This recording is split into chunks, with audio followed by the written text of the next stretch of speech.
New at 6, two Republican candidates now have filed lawsuits alleging election issues that could change results. But they're far from the closest or most controversial in Arizona's history. Team 12's Michael Downa taking us on a history lesson tonight on the closest state race in Arizona's history. Yeah, guys, after millions of votes, the closest statewide race this year has a difference of just 510 votes. But over 100 years ago, another race was more than 10 times closer. Arizona, 1916.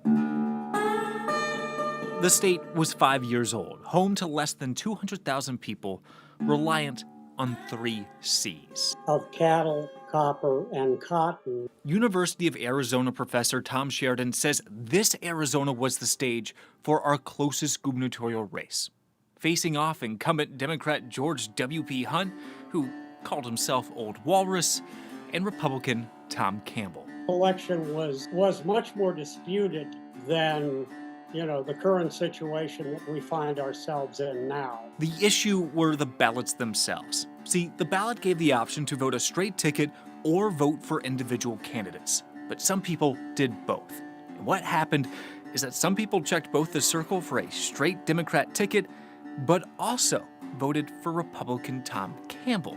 Those ballots were called into question. So as the confusion all played out, Campbell was declared the initial winner by a grand total of 30 votes. He was recognized as the de facto governor while the issue was being resolved in the courts. But because of those lawsuits, Campbell ended up spending his first month of his term working from home because Hunt refused to leave his office. And Campbell, wasn't even paid, as the state treasurer, another Democrat, never signed his paychecks. Arizona at the time was an overwhelmingly Democratic state. But while the unpaid de facto governor, Campbell saw Arizona approve its state flag and had to condemn the infamous Bisbee deportation, where more than 1,000 striking miners were loaded onto train cars and abandoned in the middle of New Mexico.